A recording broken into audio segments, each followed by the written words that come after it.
नमस्कार दोस्तों, कैसे हैं आप। मैं स्टॉक मार्केट मूड हिंदी में हरि परमार आपका हार्दिक स्वागत करता हूं और उम्मीद करता हूं कि आप स्टॉक मार्केट में एक अच्छा खासा लर्निंग प्रोसेस मतलब क्या अच्छा खासी एजुकेशन लेके स्टॉक मार्केट कैसे काम करती है उसके बारे में जानकारी प्राप्त करके आप अपने स्टॉक मार्केट में अपनी जर्नी को लगातार आगे की तरफ बढ़ा रहे होंगे दोस्तों। तो जैसे कि आप देख सकते हैं कि आज है 5 सितंबर 2021 और आज जो हमारा स्टॉक है दोस्तों वो है एनबीसीसी। ये real estate sector real estate है, निफ्टी स्मॉल कैप 50 का ये स्टॉक है, इंडस्ट्री निफ्टी इंफ्रास्ट्रक्चर है दोस्तों। तो आज हम इस स्टॉक का एनालिसिस करेंगे, ये किस तरह से बिहेव कर रहा है, अभी ये क्या कर रहा है और आने वाले टाइम में ये किस दिशा में कहाँ की तरफ ऊपर या नीचे की तरफ मूव कर सकता है। दोस्तों मैंने जुलाई में इस स्टॉक के बारे में एक वीडियो बनाई थी दोस्तों, तो उसमें स्टॉक ने जो है वो नीचे की तरफ आया दोस्तों। हमने जो रेजिस्टेंस बना रखे थे लंबी अवधि के सपोर्ट और रेजिस्टेंस बना रखे थे वो उनको उसने फॉलो किया दोस्तों। तो कई बार होता है कि कई बार वो रिस्पेक्ट नहीं करता किसी कई लेवल को। तो अभी ये काफी नीचे आ चुका है दोस्तों। तो अब इसने एक लंबी अवधि की सपोर्ट को लंबी अवधि की सपोर्ट को लिया है दोस्तों, सपोर्ट को रिस्पेक्ट किया है लंबी अवधि की सपोर्ट को। तो वहां से ये ऊपर की तरफ चलने शुरू हो चुका है। तो अब हम चलते हैं अपनी अगली स्लाइड पे ऊपर, तो आने वाले टाइम में ये क्या कर रहा है, कैसे मूव कर सकता है दोस्तों। तो ये देखिए, आप जो देख सकते हैं कि यहाँ पे 1 मंथ का चार्ट है, investing.com की वेबसाइट के ऊपर से मैं ये डाटा ले रखा हूँ दोस्तों। 1 मंथ का चार्ट है ये दोस्तों, एक कैंडल 1 मंथ की है। यहाँ पे सीसीआई और आरएसआई मैंने इंडिकेटर लगा रखे हैं दोस्तों, कम्युनिटी चैनल इंडेक्स और रियलिस्टिक इंडेक्स। तो आप देख सकते हो कि 1 मंथ के चार्ट में ये स्टॉक ऊपर की तरफ था, ये ग्रीन कैंडल्स आप देख सकते हो। उसके बाद ये जो है इसने 4 महीने पहले अपना हाई बनाया था, 3 महीने या 4 महीने पहले आप कह सकते हैं। वहां से ये लगातार नीचे की तरफ आ रहा है दोस्तों, कैंडल से पता चल रहा है दोस्तों। आरएससीसीआई और आरएसआई भी नीचे की तरफ आ रही है दोस्तों। तो आपको जैसे कहना चाहता हूँ कि जून में ये स्टॉक नीचे आना शुरू हो गया था, क्योंकि इसके जो क्वार्टरली रिजल्ट है नेगेटिव आए थे। तो तब से ये नीचे की तरफ चल रहा है। तो चलते हैं अपनी अगली स्लाइड के ऊपर, क्योंकि 1 मंथ के चार्ट में हमें ज्यादातर पता नहीं चलता है, हमें उससे स्मॉल अवधि छोटी अवधि में आके हमें पता अच्छा टाइम फ्रेम पे पता चल जाता है कि ये स्टॉक अब किस दिशा में मूव करने जा रहा है दोस्तों, करेगा आने वाले टाइम में।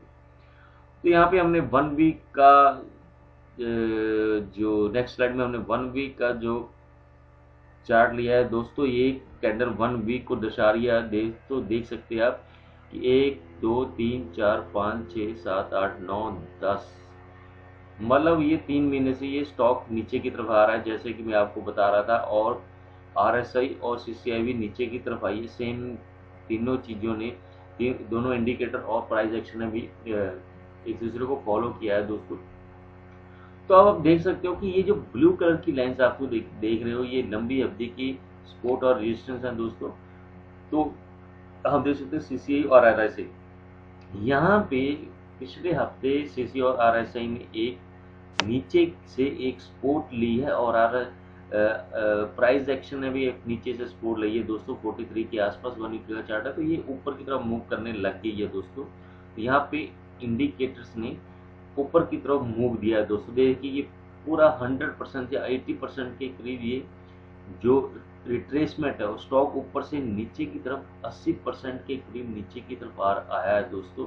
तो यहाँ पे आके इसने एक लंबी अवधि की सपोर्ट में लंबी अवधि की सपोर्ट को फॉलो किया है दोस्तों। अभी 43 के आसपास आया है, ये 1 वीक का चार्ट है दोस्तों। तो आप देख सकते हैं ये स्टॉक अभी ऊपर की तरफ चलना शुरू हो चुका है दोस्तों। तो हम चलते हैं अगली स्लाइड के ऊपर। तो यहाँ पे वनडे की जो वनडे का जो चार्ट है उस पे हमें सही तरीके से पता चलेगा कि अब हर दिन इसकी मूवमेंट क्या थी, क्या रही है और आने वाले टाइम में क्या हो सकती है दोस्तों। जैसे कि मैंने जुलाई में इसकी वीडियो बनाई थी, तो ये जो हमारा 40 पे का था जो सपोर्ट थी, ये उसमें भी मैंने दी थी लंबी अवधि की सपोर्ट थी। तो यहाँ पे इसने आके देखिए कितना बड़ा इसने लगभग 70-80% का नीचे की तरफ डाउनफॉल आया इसमें, जब से ये चलना शुरू हुआ था दोस्तों मई में।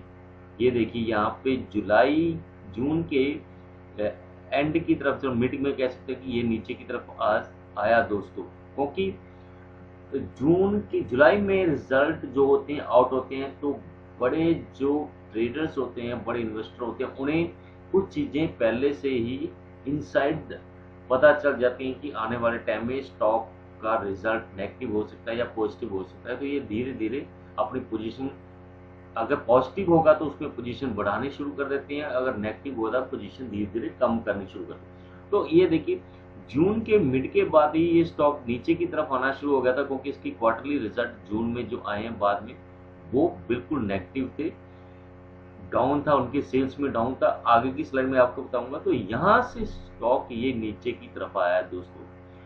तो ये जो आप मेरी पुरानी वीडियो देखिए, उसमें जो 40 रुपए के आसपास एक रिट्रेसमेंट थी, लंबी अवधि की सपोर्ट थी, तो यहाँ से इसने भी सपोर्ट लिया है दोस्तों, आप देख सकते हो। और RSI ने भी यहीं से सपोर्ट लिया है दोस्तों, और क्या नाम उसका CCI ने इंडिकेटर देंगे। तो आप देख सकते हो कि RSI की जो सपोर्ट लाइन है जो दोस्तों, उसके आसपास, बिल्कुल उसके आसपास ही यहाँ से सपोर्ट लिए। तो आप ये ट्रेंड लाइन को ड्रॉ करके, सपोर्ट और रेजिस्टेंस को ड्रॉ करके, आप यहाँ पे ट्रेंड लाइन को ड्रॉ करके आप अपना एक लेवल बना सकते हैं। जैसे ये देखिए यहाँ पे अगर ये इसको ब्रेक करता तो स्टॉक ऊपर की तरफ जाता। ये हमने जो ट्रेंड लाइन लगा रखी है प्राइस एक्शन में हैकेनेस्टी कैंडल के आसपास, तो उसने ब्रेक नहीं किया तो नीचे की तरफ आया। अगर ये नीचे की तरफ यहाँ से ब्रेक करता और नीचे की तरफ आता, आप देखिए यहाँ पे क्या हो गया, आप यहाँ पे इसने एक सपोर्ट ली है, यहाँ पे इसने ब्रेक नहीं किया, सपोर्ट ली है दोस्तों। तो यहाँ पे सपोर्ट लेके ये ऊपर की तरफ गया और ग्रीन कैंडल बनी है। तो सेम RSI पे भी सेम जगह सपोर्ट लिया है दोस्तों। सेम जगह सपोर्ट लेने के बाद ये जब ऊपर की तरफ गया दोस्तों, तो यहाँ पे आप RSI में देखिए, यहाँ पे जब इसके रेजिस्टेंस लेवल को, यहाँ पे RSI की रेजिस्टेंस लेवल को जो ब्रेक किया है ऊपर की तरफ, तो हमें यहाँ पे बाइंग की ट्रेड लेनी चाहिए। तो कहीं पे भी आप देख सकते हो कि RSI इस रेजिस्टेंस लेवल को, RSI की रेजिस्टेंस लेवल को ब्रेक नहीं हुआ। तो जब भी ये ब्रेक हुआ तो यहाँ पे हमें बाई की ट्रेड लेनी चाहिए। देखिए यहाँ पे 4-5 रुपए की मूवमेंट हमें मिली है। इसी तरह CCI में भी सेम थिंग थी कि जब भी इसने रेजिस्टेंस को ब्रेक किया दोस्तों, ऊपर की तरफ रेजिस्टेंस को ब्रेक करके ऊपर की तरफ गया, तो वहां पे हमें बाय पोजीशन लेनी चाहिए। और RSI और CCI में दोनों में सेम जगह पे रेजिस्टेंस को ब्रेक किया गया है दोस्तों। तो यहाँ पे अगर हम बाइंग की ट्रेड लेते दोस्तों, तो हमें अभी तक 4-5 रुपए का, मतलब 10% के आसपास का प्रॉफिट मिल गया होता दोस्तों। तो आप RSI और CCI के जो है, RSI बहुत बढ़िया इंडिकेटर है, तो इसके साथ अगर आप प्ले करते हैं, मींस कि इसके साथ आप अपने स्टॉक का एनालिसिस करते हैं, तो आपको एक बहुत अच्छा रिजल्ट मिलेगा। हो सकता है कि 1-2 बार में बोला 70-80% ये रिजल्ट बहुत बढ़िया होता है, आपको यहाँ पे प्रॉफिट आप मेकिंग ही मिलेंगे, हमेशा प्रॉफिट में ही रहेंगे। RSI और CCI को भी साथ में ले सकते हैं आप, MACD को साथ में ले सकते हैं, या फिर आप क्या नाम है DM में आपको कहूँगा डायरेक्शन इंडिकेटर को भी साथ में लेके आप काम कर सकते हैं दोस्तों। तो यहाँ पे आप देख सकते हो कि ये ऊपर की तरफ गया, जब भी इसने इसके रजिस्टर को तोड़ा, तो आप अभी भी आप बाय कर सकते हो। यहाँ पे आप देख सकते हो कि इस रजिस्टर को ब्रेक किया, इस रजिस्टर को ब्रेक किया। तो यहाँ पे अगर आप यहाँ से वो लगाते, तो आप यहाँ के आसपास, इस कैंडल के आसपास आप बाइंग की ट्रेड ले सकते हैं, ले सकते से दोस्तों, अब भी ले सकते हैं। क्योंकि अगर ये इसको ब्रेक करके नीचे की तरफ आता है, तो आप स्टॉप लॉस लगा के इसमें निकल सकते हैं दोस्तों, जैसे कि आप देख रहे हैं यहाँ। तो इन चीजों को, इन छोटी छोटी चीजों को आप अपने स्टॉक मार्केट के इन्वेस्टमेंट या इंट्राडे में आप इसमें काम करना शुरू करेंगे, तो आपको अच्छा खासा प्रॉफिट मिलना शुरू हो गया, स्टॉप लॉस लगा के थोड़ा सा स्टॉप लॉस लगा के, छोटा स्टॉप लॉस लगा के आप इसमें काम कर सकते हैं दोस्तों। तो ये देखिए मैंने यहाँ पे फिबोनाची की फिबोनाची रिट्रेसमेंट के साथ इसका एनालिसिस करने की कोशिश की है। जैसे कि आपको मैंने बताया कि ये जो है यहाँ पे 50-60% के आसपास ये यहाँ पे रिट्रेसमेंट लेवल होता है इसका, मगर अब यहाँ पे जो है 50-60 के आसपास थोड़ा सा इसने मूव लेने की कोशिश की। देखिए 50 के आसपास ये ऊपर जाने की कोशिश की है, पर इसमें इतना ज़्यादा पावर नहीं थी, इतनी स्ट्रेंथ नहीं थी, ये फिर नीचे की तरफ आया दोस्तों, और ये 60% लेवल को भी इसने ब्रेक कर दिया। यहाँ पे भी फिर पोजीशन बननी शुरू हुई थी, मगर इतनी पावर नहीं थी इसमें, तो ये फिर नीचे की तरफ आया। अब ये 80% से ऊपर के आसपास ये स्टॉक नीचे आ चुका था, अब इसमें ओवरसोल्ड हो गया था, अब इसमें बाइंग की पोजीशन बननी जरूरी थी। हो सकता था ये 70-80% को लेवल को भी ब्रेक करके नीचे चला जाता तो नीचे की सपोर्ट ढूंढता, मगर यहाँ पे ऑलरेडी काफी ओवरसोल्ड सेलिंग हो चुकी थी, तो यहाँ पे बड़े प्लेयर ने धीरे धीरे पोजीशन बनानी शुरू कर दी थी दोस्तों, जैसे कि आप देख सकते हैं। तो आप मनी फ्लो के मैंने इंडिकेटर में इसमें जोड़ा नहीं है, मैं मनी फ्लो का इंडिकेटर भी इसमें लगा के आपको बताना चाहता। आप खुद मनी फ्लो का जो इंडिकेटर है उसको यूज करें और आपको पता चल जाएगा कि ये पैसा कहाँ से कब से ये पैसा इसमें डलना शुरू हो चुका था। आप खुद मनी फ्लो का इंडिकेटर लगा के इसमें देखें दोस्तों। तो आप देख सकते हैं कि यहाँ पे इसने 80% से ऊपर यहाँ पे इसने रिट्रेसमेंट सपोर्ट ली है दोस्तों। तो अब ये स्टॉक आपको एक अच्छा खासा आने वाले टाइम में एक अच्छा खासा आपको पैसा बना के दे सकता है। जैसे कि आप देख सकते हो कि इस स्टॉक में आपको मैं एक चीज दिखाना चाहता हूँ दोस्तों, इसमें आपको चीजें वॉच करेंगे तो जब भी ये स्टॉक ऊपर की तरफ गया है दोस्तों, तो आप देखेंगे कि यहाँ पे इसने नीचे से सपोर्ट लिया, ऊपर से 2-3 दिन ऊपर गया, फिर एक नीचे 2 दिन नीचे आया, फिर ये ऊपर की तरफ अच्छा खासा मूवमेंट दिया। इसके बाद फिर आप देख सकते हैं कि यहाँ पे सपोर्ट ली है, 3-4 दिन ऊपर की तरफ गया, फिर ये नीचे की तरफ आया 2 दिन, फिर ये एकदम ऊपर की तरफ भागा दोस्तों। तो ऐसे ही आप देख सकते हैं कि इस स्टॉक का बिहेवियर क्या है कि ये 3-4 दिन ऊपर की तरफ जाता है, 2 दिन नीचे की तरफ आता है सपोर्ट लेवल पे, और फिर ये ऊपर की तरफ एकदम से इसकी शार्प मूवमेंट होती है। तो इन चीजों का ध्यान रखें, स्टॉक कैसे बिहेव करता है दोस्तों, समझ गया आप। तो यहाँ पे भी एक अच्छा खासा 80% के ऊपर के लेवल पे आपको एक यहाँ पे रिट्रेसमेंट देखने को मिला है। तो इसमें एक अच्छा खासा मूव आप यहाँ पे मेरे हिसाब से 20-30% से ऊपर का आप यहाँ पे अपने जो फंड है उसको इंक्रीज कर सकते हैं, आप प्रॉफिट यहाँ पे कमा सकते हैं। स्टॉप लॉस के साथ काम कीजिएगा दोस्तों। तो यहाँ पे देखिए आप 1 वीक का चार्ट है, तो मैंने यहाँ पे EMA exponential moving average draw किया है, इंस्टॉल किया है इस 1 वीक के चार्ट में 50, 100, 150, 200। तो यहाँ पे आप देख सकते हो कि 1 वीक के चार्ट में सभी मूविंग एवरेज को ये फॉलो करता है। अगर 100 को 50 को ब्रेक करता है तो 100 पे चला जाता है, 100 को ब्रेक करता है तो 200 पे सपोर्ट ले लेता है। तो ऐसे है इसका जो 1 वीक के चार्ट में है। तो जब भी ये किसी EMA को सपोर्ट करता है तो थोड़ा सा ऊपर की तरफ जाता है 1 वीक में, तो आप वहां पे बाइंग कर सकते हैं। देन आप EMA को एक स्टॉप लॉस के तौर पे आप उसका जो है स्टॉप लॉस प्लान कर सकते हैं EMA को, एक्सपोनेंशियल मूविंग एवरेज को, जहां से इसने सपोर्ट लिया है दोस्तों, वो आपके लिए अच्छा होगा। 1 वीक के चार्ट में आप एक्सपोनेंशियल मूविंग एवरेज देख सकते हो कि 100 को इसने 50-100 को इसने काफी बार फॉलो किया है दोस्तों, चाहे ऊपर लेवल हो चाहे नीचे का लेवल हो। आप देख सकते हो यहाँ पे पिंक कलर और ब्लैक कलर 50 और 100 EMI, ये देखिए यहाँ पे पिंक कलर 50 EMI ऊपर की तरफ रेजिस्टेंस और सपोर्ट दोनों तरफ से ये काम करते हैं दोस्तों। तो यहाँ पे 1 डे के चार्ट में मैंने यहाँ पे सेम EMA 50, 100, 150, 200 के साथ इसका वन डे चार्ट में एनालिसिस किया तो आप देख सकते हो कि यहाँ पे इसने 200 ईएमए या 250 ईएमए के आसपास भी अगर हम कहें तो आप खुद 250 ईएमए का ईएमए को प्लान कीजिएगा, तो यहाँ पे ये आप देखेंगे तो ये 250 ईएमए के पास है, तो यहाँ पे ये 250 या 200 के ईएमए के पास इसने एक अच्छा खासा सपोर्ट ले रहा है दोस्तों। देखिए बार बार ये देखिए 50 को ब्रेक करता है तो 100 के पास ये सपोर्ट ले लेता है, वही चीज 100 को सपोर्ट करता है तो 150 के बाद ये 150 पे सपोर्ट ले लेता है दोस्तों।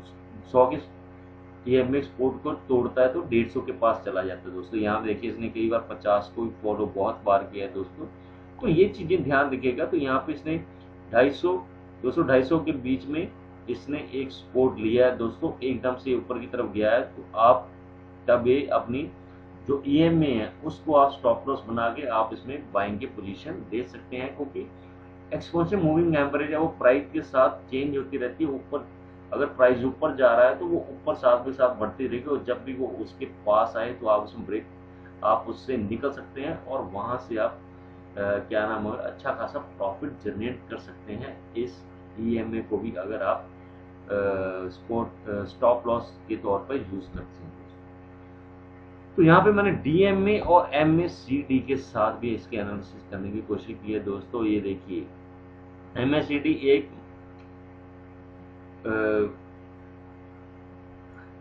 एमएसीडी ने देखिए आप यहाँ पे एक ऊपर की तरफ अपॉर्चुनिटी देती है, ये थोड़ा सा लेट सिग्नल देता है दोस्तों। तो आप देख सकते हैं कि एमएसीडी यहाँ पे ऊपर की तरफ गया है तो इसने एक बाइंग की अपॉर्चुनिटी दे दी है दोस्तों। तो आप एमएसीडी के साथ भी इसमें इंडिकेटर प्लान करके इसमें बाइंग पोजीशन दे सकते हैं। एक इंडिकेटर जो है ये एक लेट सिग्नल देता है और कंफर्म सिग्नल होता है एमएसीडी का, तो आप यहाँ पे बाइंग ले सकते हैं दोस्तों समझिए। और डीएमए जो सिग्नल है उसने भी यहाँ पे बाइंग की पोजीशन दे दिया। अभी इसने अपना क्रॉसओवर पूरा नहीं किया, तो ये क्रॉसओवर करेगा तो इसका सिग्नल और भी लेट है, तो ये अपने एक ऊपर की तरफ आप बाइंग की ट्रेड ले सकते हैं स्टॉप लॉस के साथ डीएमए के इंडिकेटर की मदद से भी, एमएसीडी की, आरएसआई, सीसीआई और मनी फ्लो के साथ कि पैसा कहां से डलना शुरू हो चुका है दोस्तों। इन चीजों का ध्यान रखा कीजिएगा। मनी फ्लो मैंने इस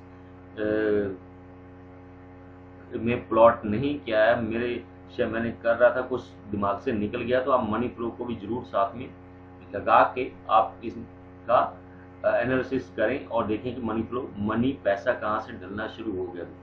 और एक लीडिंग इंडिकेटर है आरएसआई, एमएसीडी की लैगिंग इंडिकेटर है, तो ये थोड़ा कंफर्म सिग्नल देता है और लेट सिग्नल देता है दोस्तों जब चीजें कंफर्म हो जाती हैं। तो इन चीजों का ध्यान रखा कीजिएगा दोस्तों। तो यहाँ पे मैं आपको दिखाना चाहता हूँ कि यहाँ पे मैं मार्केट मोजो की वेबसाइट पे आ रखा हूँ दोस्तों। तो यहाँ मैं आपको दिखाना चाहता हूँ क्वार्टरली रिजल्ट मार्च, जून, दिसंबर, ये 6 महीने 2019 से 2021 जून तक के क्वार्टरली रिजल्ट हैं दोस्तों। एक 6-7 क्वार्टरली रिजल्ट हैं दोस्तों रेगुलर। तो यहाँ पे आप देख सकते हैं नेट सेल्स जून 2021 में नेट सेल्स कम हुई है दोस्तों मार्च के मुकाबले, दिसंबर के मुकाबले दोस्तों। तो यहाँ पे नेट सेल्स कम होने का मतलब है कि ये स्टॉक नीचे की तरफ जून से ही आना शुरू हो गया था। जून के 20 तारीख के बाद इसने लोगों ने यहाँ से, बड़े इन्वेस्टर ने यहाँ से पैसा निकालना शुरू कर दिया, क्योंकि उनको पता था, उनको पता चल चुका था कि इसके जो रिजल्ट हैं वो नेगेटिव में रिलीज होने वाले हैं, नेगेटिव रिजल्ट हैं, तो वो पहले से ही इससे निकलना शुरू हो गए थे दोस्तों। तो जून के बाद ये स्टॉक नीचे की तरफ आना शुरू हो गया था। आप देख सकते हो कि यहाँ पे प्रॉफिट आफ्टर टैक्स 27 CR, ये देखिए पुराने पिछले उसमें मुकाबले। तो यहाँ पे एक डाउनफॉल आना जरूरी था, और वो भी इतना बड़ा डाउनफॉल आएगा तो किसी को पता नहीं था कि हाँ भी यार 20, 25, 30% आता है। तो यहाँ पे 80% का 80% मीन्स कि जहाँ से चलना हो शुरू हुआ वहां से ये काफी वहीं पे वापस आके, यहाँ से इसका अप ट्रेंड शुरू हुआ था, वहीं से वापस ये वहीं पे आ गया है। तो यहाँ पे सितंबर का महीना चलना शुरू हो गया, तो आप देख सकते हो कि यहाँ पे फिर बाइंग शुरू हो गई है। मार्केट ओवरऑल हाई पे है, ऑल टाइम हाई पे है, उसमें बाइंग हो रही है दोस्तों। हो सकता है हो सकता है कि इसके रिजल्ट आने वाले टाइम में बढ़िया हो, सितंबर के बाद जो रिजल्ट इंक्रीज होंगे वो बढ़िया हो, मगर ध्यान रखिएगा कि ये स्टॉक अभी ऊपर की तरफ चलना शुरू हो चुका है। तो जब भी 15 या 20 तारीख के आसपास इसमें कुछ करेक्शन आनी जरूरी आएगी, क्योंकि वो प्रॉफिट बुक करेंगे, क्योंकि उनको ये नहीं पता होगा कि यहाँ पे इसका रिजल्ट पॉजिटिव में होगा या नेगेटिव में होगा। तो आप इन चीज़ों का ध्यान रखिएगा, क्योंकि मोस्ट ऑफ द स्टॉक जो है वो क्वार्टरली रिजल्ट वाले मंथ में ही अप ट्रेंड होते हैं या डाउन ट्रेंड में जाते हैं दोस्तों। तो ध्यान रखिएगा दोस्तों आप। तो ये कुछ इसके फंडामेंटल्स कुछ और है, और रेशो है जो आपको पता है टोटल इक्विटी इसमें है ही नहीं, बिल्कुल नहीं है। तो मैंने लास्ट वीडियो में भी आपको बताया था। रेवेन्यू एसेट्स देखिए, return on capital employed 13, 14, 31, return on network equity आप देख सकते हो कि बहुत ही बढ़िया है दोस्तों। तो कोविड के कारण भी कुछ चीज़ें हो सकती हैं, यहाँ पे प्रॉब्लम आई होगी। तो बहुत ही अच्छी इसकी डेट इक्विटी या रिटर्न ROE ROC है, बहुत ही बढ़िया है दोस्तों। ये आप यहाँ पे देखिए कि मार्केट कैप इसकी 9,477 करोड़ रुपए की है। तो आप देख सकते हैं अच्छा स्टॉक है ये, आप इंफ्रास्ट्रक्चर का बहुत ही बढ़िया स्टॉक है दोस्तों। यहाँ पे आप शेयर होल्डिंग देख सकते हो कि प्रमोटर की शेयर होल्डिंग सेम की सेम वही है जो 1 साल पहले थी, वहीं पे है, कोई प्लेज नहीं, कोई कुछ नहीं। म्यूचुअल स्कीम यहाँ पे -1 है जून में और 74 है यहाँ पे जून में। तो यहाँ पे -4 और -1 हुए हैं दोस्तों।